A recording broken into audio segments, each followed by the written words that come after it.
Welcome to Smokey Reacts. I'm your boy journalist, and on this one, we are checking out the most controversial Brit Awards performance ever. Dave Black, new British Canon. Uh, Actually, I want to give a shout out to the person that did this. Trash Theory. Shout out to you because you put in some heavy work. I looked at the thumbnails and stuff on your channel. Buddy is putting in some heavy lifting. But yeah, you guys told me that this should cause a little bit of a stinker, and I did not know that. So I wanted to do some follow up because if you've seen my Dave Black review or reaction, like the thing I think is the best part is like the fact he wrote a verse and was like, "Fuck this system," live on stage essentially, and I'm just like, "God damn right, man." Like, what they gonna do? Cut your mic off? No, because then that's gonna make them look crazy. That's why I be like, oh, you niggas just gonna be utilize your powers while you have them. They will be taking them, or your fucking power will wane. So fucking swing for the fences, and that's why when he did that shit, I'm like, my nigga, that's a little nigga cutting up. I love that shit. You do that. And then you guys told me he got in trouble. Well, I'm not gonna say got in trouble, but like it caused some shit after. And then this guy put together a video on it. And shout out to the homie in the comment section that linked me to this video because I wouldn't know about any of this without you guys. So truly, I really do thank you. Thank you very much for joining me. Let's get into this one. Let's see how this went. Deal. The nearest thing Britain has to the Grammys. Each year, the pop skewing side of the nation's musical talent gathers to Oasis? see who is the best. While the awards and speeches are the point, what seems to stick in the British Spice consciousness Girls. are the performances. Ginger Spice's Union Jack dress, Gorillaz playing live for the first time, and Adele breaking hearts with Someone Like You. These will always be iconic moments in British pop. But Brit's performances also have the ability to outrage delicate sensibilities. Hey, as well. Big MJ. Whether it be the Wait, MJ did a Brit? Outrage What? Did y'all get mad at Mike for this?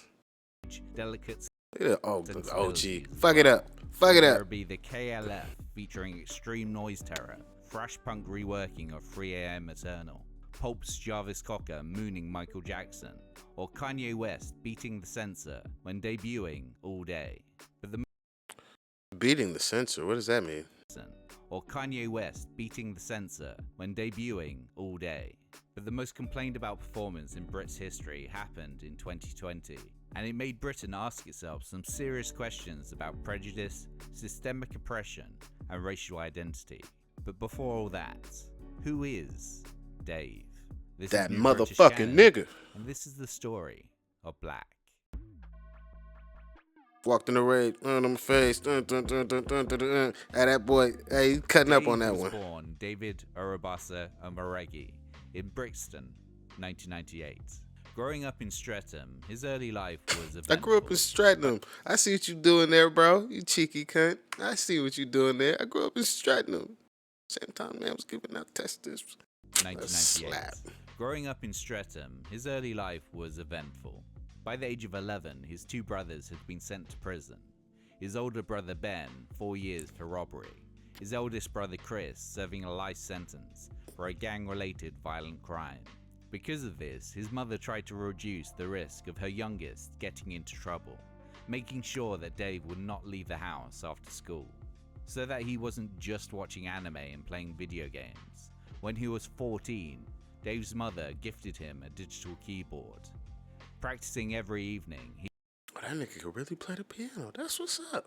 He wasn't out there on no Lil Wayne shit with the guitar. Whatever I was talking shit at, whatever I was watching, where that nigga had the guitar, he probably was really playing that bitch then. Goddamn. he quickly achieved a grade 7 in piano. After a false start at rapping when he was 13, he also began toying with production, as well as UK grime artists like Canon and Devlin. What influenced his initial musical experiments ran a spectrum of genre. I've always had a different ear for music. I really enjoy Lana Del Rey, and Pink Floyd are amazing. I like soundtracks. I love Hans Zimmer. The score for The Dark Knight Rises is one of my favorites. I've always listened to different styles of music to make sure I'm balanced. I feel like if you only listen to your type of music, you can never go outside of it. I be trying to tell niggas, man. You go outside, so when you come back, you putting hands and feet on nigga. They don't have the same tools you got no more. 16, Dave started college, but this was also when he would dive back into the rap game. 16, he started college and start snacking shit over. Nigga, you still in high school at 16 in America. What the fuck are you doing in college? 16, Dave started college, but this was also when he would dive back into the rap game, recording a freestyle on the YouTube channel Black Box in May 2015. Now in my chest, my brother knows it's burning. Them visits had me crying, had me whelping, had me taking pills to help it. During his retirement, as it was, he'd been writing lyrics, improving his flow, and though eyes down, shoulders slumped, his words were delivered with an energy and hunger that screamed potential. What followed was a barrage of genre-diverse singles, highlights being his This one, hold on. Not that one. This Samantha joint? Ridiculous. Singles. Highlights being his 2016 Armin van Buuren sampling debut, Jekyll and Hyde. And now these clowns couldn't sit with me. Literally, I stand on my own like Sicily. I've never been known for wife and hoes and Twitter beef. I'm trying to turn green and white to red like Italy. Through his first real underground smash, grime tempo banger, Tiogo Silva. Walk in the rave, smile on my face, drink in my cup, hand in my jeans. Man talk tough, man look up, down, left, right, straight to a bang in the teeth. And 2017's piano-led slow jam, Samantha. Yep. I know they see me on the camera. What? We're with Gangsta. I just can't belong That's to a any slapper. genre, because I don't know what I'd want it to be. I'm only 18. His Exactly. first EP, 6 Paths, from 2016, featured Wanna Know, which came to the attention of Drake for a YouTube playlist Such a titled fucking Best fire. New Songs from London.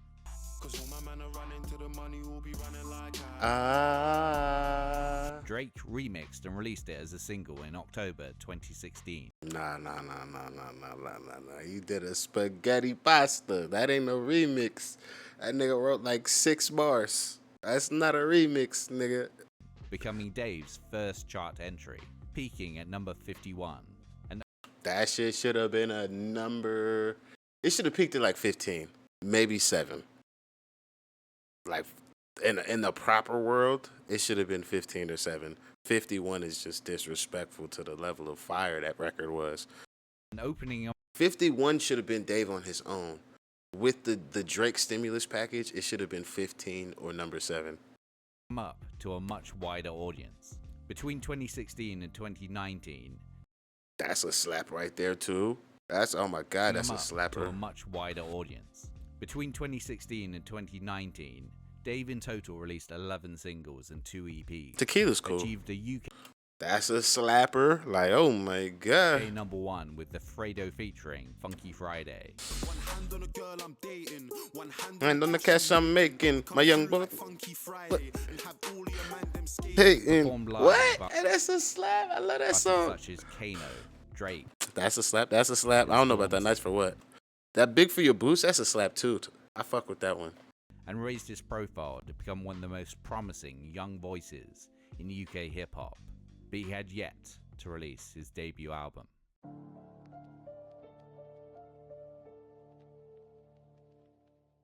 Dave started work on his first album, Psychodrama, in January 2018, co-produced with Fraser T. Smith of Adele and Stormzy fame, and finished it in February 2019. The album itself is a Slap. concept album of sorts. The story of Dave's life up to that point, using the narrative device of therapy sessions Slap. to explore themes of mental health, Slap. race, Slap. background, politics, and much more. Slap. The album is split into 3 acts: environment, relationship, and social and moral compass. One of the most important tracks on the album, and one of the last recorded, was track 3, Black, about how Dave believes his racial identity has shaped him. Initially, it was supposed to be more upbeat, before Dave's moody, Hans Zimmer-esque piano chords motivated the lyrics to become more intense. This shit's so good. The song's words were written while rapping along to the rhythm of the Kendrick Lamar track, Blood. So I was taking a walk the other day, Mm. and I seen a woman. In Black, Dave references the Wallace Furman novel and/or Kendrick Lamar song, The Blacker the Berry.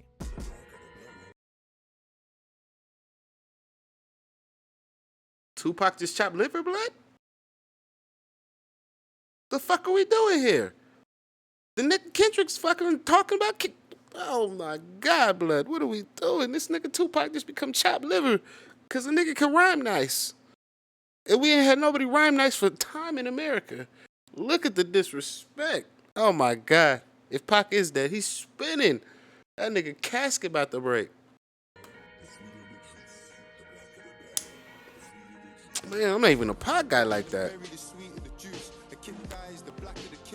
Sweet the news. As well as the gig song, The Essence. Fucking Man. Where's that one record that I reviewed? That's the one that niggas need to talk about. That shit crazy. As well as the gig song, The Essence. fucking hell. I do this for my niggas that are That's stuck in jail. I mean fucking hell. What about our brothers that are stuck in jail? Oh, I thought my nigga was just getting off. That could have busted bell, they held a burden, gotta live with it. While his collaborations like Diego Silva and #1 single Funky Friday had been more akin to your average trap hip-hop party starter, Black instead recalls the more serious work he'd done on his 2017 Ivor Novello winning track, Question Time. But whereas that critiqued the leaders of modern UK politics on issues such as Grenfell, Brexit and the NHS. Okay, I mentioned Grenfell a couple more times. For those that don't know, Grenfell was a residential tower block in Kensington, West London. On the 14th of June 2017, a fire broke out in the tower, leaving 72 people dead and the survivors homeless. The fire had spread rapidly due to recently renovated cladding and installation that had not passed safety tests. The disaster and the government's lackluster response in rehousing the majority ethnic minority former residents has become emblematic in the Black community of Britain's systemic issues and how little the current government cares. Okay, whereas Question Time critiqued the leaders of modern UK politics on issues such as Grenfell, Brexit and the NHS, Black looks into what it means to be Dave and the cultural history piled on top of him. The fact that Dave managed to do so in such an insightful and emotive way only adds to the track's overall power. For what could have been an unbearably heavy song, its cinematic, piano-led backing creates something that sounds almost triumphant, augmented with choral touches, strings, and a propulsive, hard-hitting beat. The simplicity of the arrangement makes it so that the lyrics are indisputably the focus. Dave spent time researching so his lyrics were properly informed. They deal with an array of political issues that the Black community face, including cultural erasure. Black is struggling to find your history or trace the shit. You don't know the truth about your race cause they're erasing it. Cultural appropriation. Black is so confusing cause the culture they're in love with it. They take our features when they want and have their fun with it. And the lasting effects of colonialism. But most importantly, to show how deep all of this pain goes, West Africa, Benin, they call the slave coast. As well as personal struggles more specific to Dave. For example, his mother not wanting him to go down the same path as his brothers, having to be the man of the house in his father and brother's absence, and having to move out of Streatham due to a jealous community. In the most incisive bar, Dave calls out the negative systemic issues that come from the colour of his skin. Man, a struggle like me. Just the odds that we beat. But as Dave told The Guardian, it's a good representation of what I associate with, and everything that I think. But I don't think that is universal for the whole Black experience, because there's too many different races and dynamics within the race of Black. For a Black person that's Senegalese, growing up in France, or a New York Jamaican, that's a completely different relationship with being Black, and how you might be accepted in that culture or that world. Everyone's experience is different. Black was released as a single in... How old is this nigga, man? Life done aged this nigga well beyond his years. That shit is crazy. How is this a quote from a nigga that's less than 25 at the time of that quote? Blows my mind. February 2019, 2 weeks before Psychodrama. His video features appearances from Black UK talent such as Manchester City player Raheem Sterling, Radio 1 DJ Tiffany Calver, Olympic sprinter Dina Asher Smith, mathematician Anne-Marie Amafton, fashion designer Dina Asher Smith, I have no problem with this. It's just not a thing we have here. White, black, I don't give a fuck. Motherfucker could be magma colored red. You can name a mathematician? Gun to any American's head that did not go to a Power 5 school, you're probably gonna take America out overnight. What are you talking about? That's dope as shit to me. I think it's dope. And it's a black woman, so I'm like, oh, that's cool. I've never even fucking seen no shit like that. But mathematician is a thing that, like, oh yeah, nigga got a favorite mathematician or just like somebody you can name? That's crazy. That's crazy. Tiffany Calver, Olympic sprinter Dina Asher Smith, mathematician Anne-Marie Amafton, fashion designer Oswald Boateng, as well as Stormzy. While Psychodrama itself topped the UK album charts, Black was its lowest of 4 charting singles, only reaching number 40. But as soon as BBC Radio 1 started playing the song, they started getting complaints, claiming that the song was racist. DJs Clara Amfo, Greg James, and Annie Mac defended the track and their decision to continue playing it. Said Mac on Twitter, "If you are genuinely offended by a man talking about the color of his skin and how it has shaped his identity, then that is a problem for you. It's not just okay to talk about race, it's crucial. Listen to the song with open ears, please." Despite this, low charting and all, Black still had some mileage yet. Goddamn right. Goddamn right. Talk that shit. Due to the hype surrounding him following end-of-year lists and a viral Glastonbury set, Dave was invited to perform at the Brit Awards in February 2020, where he was nominated for Best Album, Best Solo Male, Best Single for Location, and Best New Artist. Knowing he would have the nation's ear, he chose to perform a special version of Black. Goddamn right, little By bitch. Fraser T. Smith. The performance. Hey, the funny part is, that nigga on the piano, Fraser, he know what this nigga about to do the whole time. He probably done told my nigga, like, hey, my nigga. They probably rehearsed that shit together. Oh, man. Hey, shout out to this nigga, Fraser. Included a black and white animated illustration of the lyrics, showing as well as telling as means to increase understanding. It also featured an exclusive final verse that accused then Prime Minister Boris Johnson of being a racist.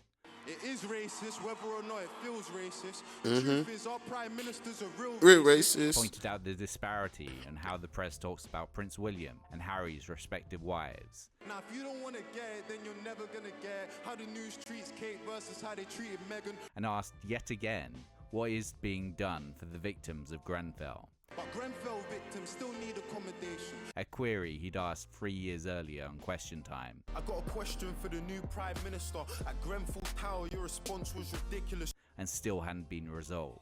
That verse also paid tribute to Jack Merritt. I didn't know that motherfucker had so many layers in that verse. God damn. Was ridiculous. And still hadn't been resolved.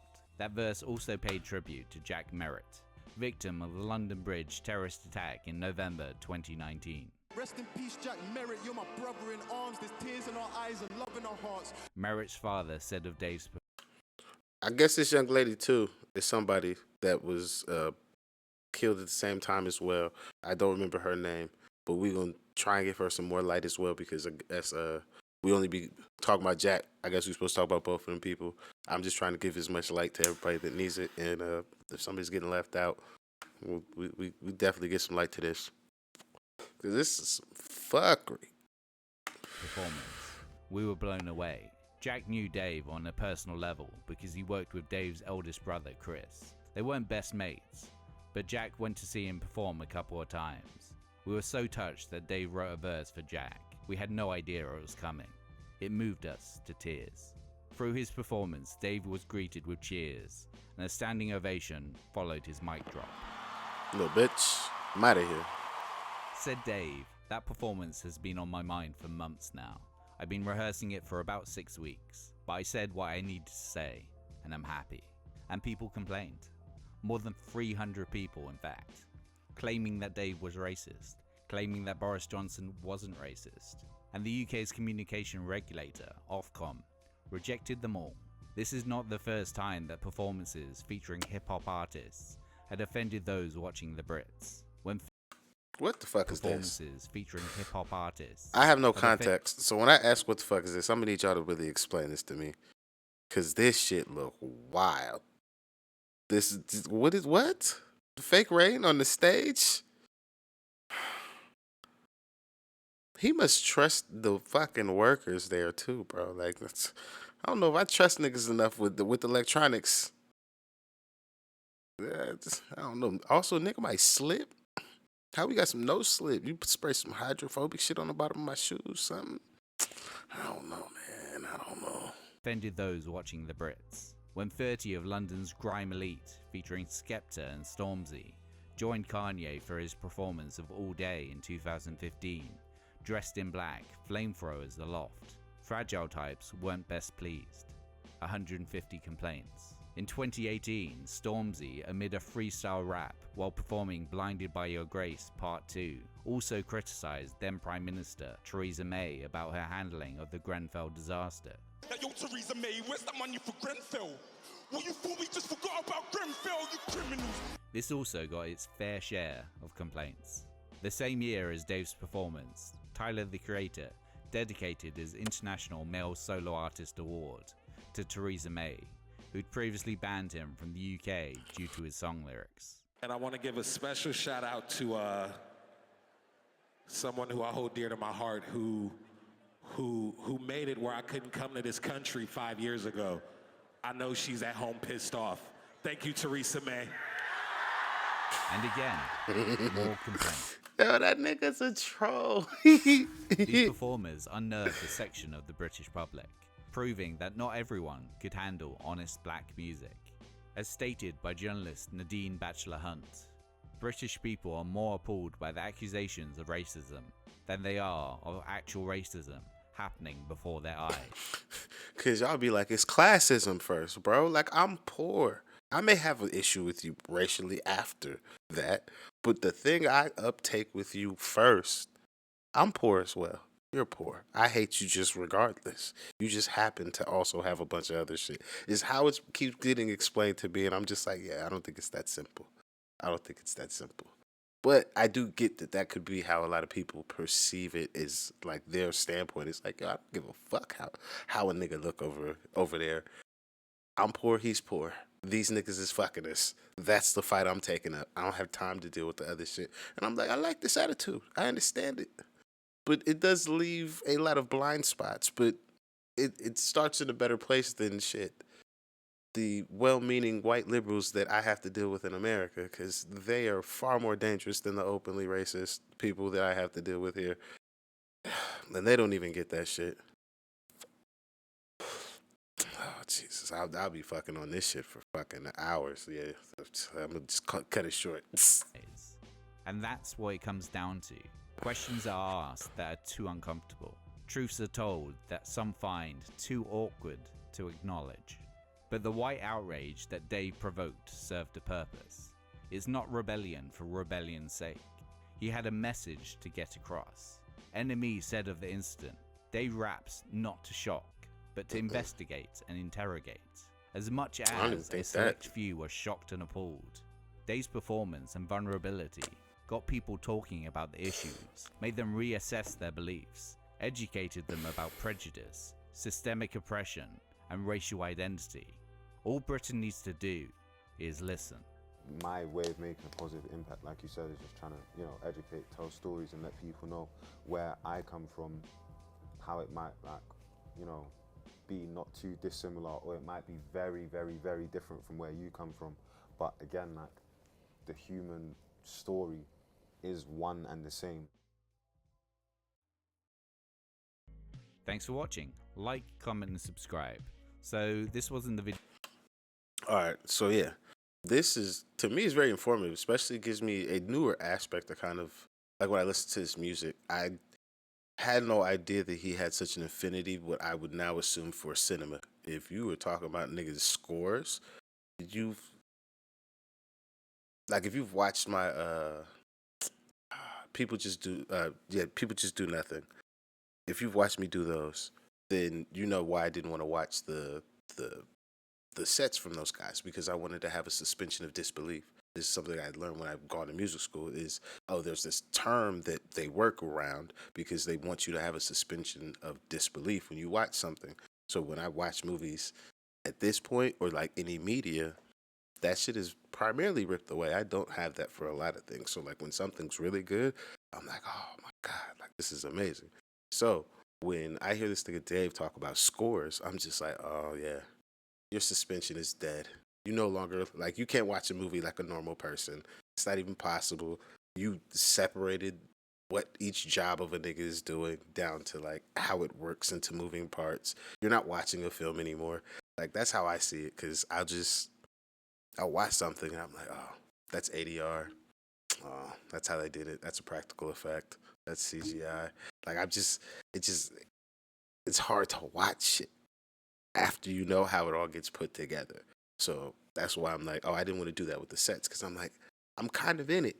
Like I know I'm watching something, but like I don't like the homeboy because that's some snake shit. You letting that nigga raise your kid on some weird shit, like I don't know. It's a weird one for me. Letting that nigga talk about he's Cypriot. Ah, that nigga. Oh, that nigga's a fool. Uh, but yeah, so like that's why I'm like I haven't added really any cinematic or thematic elements as far as like actually somebody being like a super movie buff and then writing and making music from that standpoint. But now that really makes sense to why, like when I heard Psychodrama for the first time, I'm like, why did the beats sound like this? He's basing them off of scores and merging them with fucking hip hop, but he's still keeping them like operatic or like classical music like style, because like the pianos and shit, they're kept classical, or like it sounds like a score, but scores typically when they use those type of sounds, they sound like classical music or orchestral elements just soloed out. So that's why I'm like, yeah, it's not that's not a typical classical hip hop piano. That's a classical musical piano that he uses on there. And now I see, oh, he's playing it similar to like The Dark Knight, but then that rhythmic pattern of the piano is actually from a Kendrick Lamar fucking song. That's fucking, it's levels. It's levels to the production. And I didn't know he like actually made the beats to this level as well. So it's super informative. This is again one of those. I just it's not a lot of niggas I fuck with musically in modern era. That like how you guys could talk to me about Gets. I don't be listening to a lot of niggas. I be listening to this nigga Dave a lot. So that's why I'm like, oh man, I talk about this shit for time. So hey, I see you guys whenever this drops in the comment section. Thank you for putting me onto this. I truly have learned a thing. I really did appreciate this. Trash Theory, shout out to you. Quality fucking content. You did all the heavy lifting. Thank you like so much for making this, because I really do like these um, video essay shits that are like things that I actually care about, or like give me information I didn't know, because I had no idea that anybody was having problems with any of these performances. How could you be mad at Kanye's all day? This shit was a movie. What are you talking about? But yeah, that's gonna be it for me. I'll see you on the next one. I'm out of here.